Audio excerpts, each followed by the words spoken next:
Oi, gente, tudo bem com vocês? Então, o capítulo que eu e o André vamos falar sobre é o fim das metanarrativas, o pós-modernismo, do livro Documentos de Identidade do autor Thomas Tadeu da Silva. A pós-modernidade ela é iniciada no século XX e ela se configura como um conjunto de diferentes perspectivas de vários campos, como social, político, estético e o epistemológico, que, para quem não sabe, é um ramo da filosofia que estuda como o ser humano e a ciência justificam o conhecimento que a gente desenvolveu em relação ao período do modernismo. E o pós-modernismo, ele questiona, ele põe em questionamento esses pressupostos, esses princípios do pensamento social e político que foram desenvolvidos a partir da época do iluminismo e que permanecem até hoje na nossa sociedade.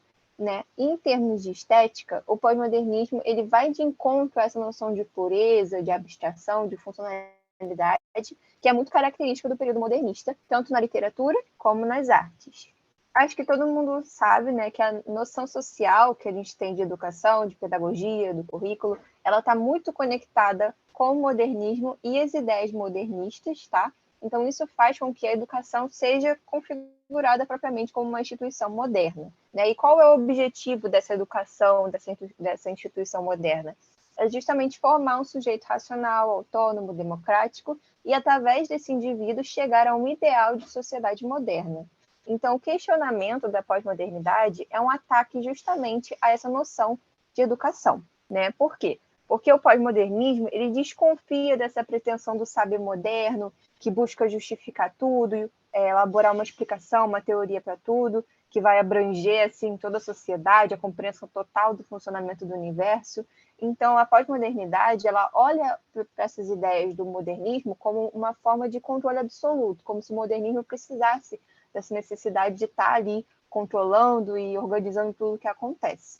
E o pós-modernismo, ela olha para essa questão modernista como, por exemplo, em vez da noção dessa perspectiva modernista baseada no iluminismo levar a uma sociedade iluminista de fato, que no caso a gente até botou no lado de utópica, porque não é o que ocorre, ela leva, de acordo com as palavras do autor, a um pesadelo de uma sociedade totalitária e burocraticamente organizada, em que a gente observa um sistema cruel e brutal de exploração, de opressão dos indivíduos, que o tempo todo o indivíduo está sendo controlado, está sendo pressionado, como, por exemplo, a gente vê muitas pessoas, às vezes, se matando no horário de trabalho para receber um salário que é muito baixo para, por exemplo, o valor que estão as coisas atualmente. Né? Isso é só um exemplo, mas tem muitos outros. Então, o pós-modernismo, ele põe em dúvida essa noção de progresso, né, que é basicamente o centro da concepção que a gente tem de modernidade da sociedade, já que para o pós-modernismo, essa noção não é necessariamente uma coisa boa ou desejável, porque ela traz alguns benefícios, ok, mas ela traz muitas coisas ruins, como, por exemplo, essa opressão toda. Né? Então, o pós-modernismo, ele defende que não tem nada que justifique o pensamento moderno como fundacional, como algo de fundação, já que ele tem muitas falhas, muitas arbitrariedades. Bom, como a gente vê, o pós-modernismo ele sempre vai estar atrelado ao pensamento moderno, sempre tentando contrapor aquele projeto de modernidade criado pelo modernismo com os seus ideais iluministas, certo? Então, o pós-modernismo sempre vai pensar o sujeito moderno. O que seria o sujeito moderno? O sujeito moderno é aquele racional, autônomo, livre e soberano, que a gente acha que, bom, não é, né? Impossível. Já que ele é o correlativo ao privilégio dado pela modernidade sobre o domínio da razão e da racionalidade. Aqui eu vou falar algumas características desse sujeito. Ele vai ser sempre fundamentalmente centrado. O que seria isso? Ele está dentro do centro da sua ação social e a sua consequência é sempre o centro de suas ações. Ele sempre vai ser aquele cara que vai pensar de uma forma e vai estar naquele âmbito social daquela forma. Ele vai ser unitário, ou seja, a sua consciência não vai admitir contradições. E identitário, ele também é identitário, que segundo Descartes, a existência desse sujeito moderno coincide sempre com seus pensamentos. O pós-modernismo também, segundo Lacan e Freud, ele diz que o sujeito ele não vai convergir para um centro, e sim supostamente coincide com sua consciência, assim colocando em xeque sua autonomia, né, seu centramento e soberania do sujeito. E para a perspectiva pós-moderna, esse sujeito não é o centro da ação social. Ele não pensa, fala e produz, e sim o contrário. Contrário, ele sempre vai ser pensado, falado e produzido, sendo dirigido pelo exterior, pelas estruturas onde ele habita, as instituições, ou seja, ele não vai ser uma pessoa que vai estar sempre no centro de sua ação, e sim aquele externo, aquele exterior sempre vai trabalhar a sua vida. Ele sempre vai ser regido por essas instituições, pelo lugar onde ele está situado. E o que a gente pode pensar também do pós-modernismo fora desse ataque ao modernismo? Bom, o pensamento pós-modernista, dentro da arte, dentro dos seus trabalhos, dentro desse movimento todo, ele vai trabalhar sempre contrapondo a modernidade, a essa linearidade e esse pensamento que é sempre único e centrado do pensamento moderno.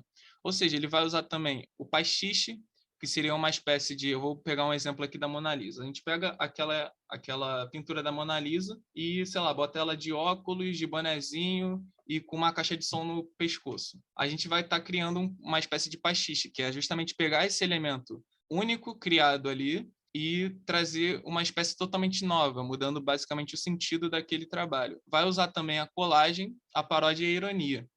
Assim, ele apenas não vai ele não apenas vai rejeitar o que ele critica, só que ele vai incorporar, que é aquele exemplo da Mona Lisa que eu dei. Ele vai incorporar, trazendo diferentes culturas, diferentes modos de vida e de estilos para que aquela obra ela seja totalmente diferente daquilo que foi planejado anteriormente. E ele também sempre vai utilizar da dúvida e da incerteza e muito da subjetividade, sempre desconfiando das afirmações e certezas inquestionáveis, muitas vezes criada pelo modernismo, como a gente estava vendo ali atrás.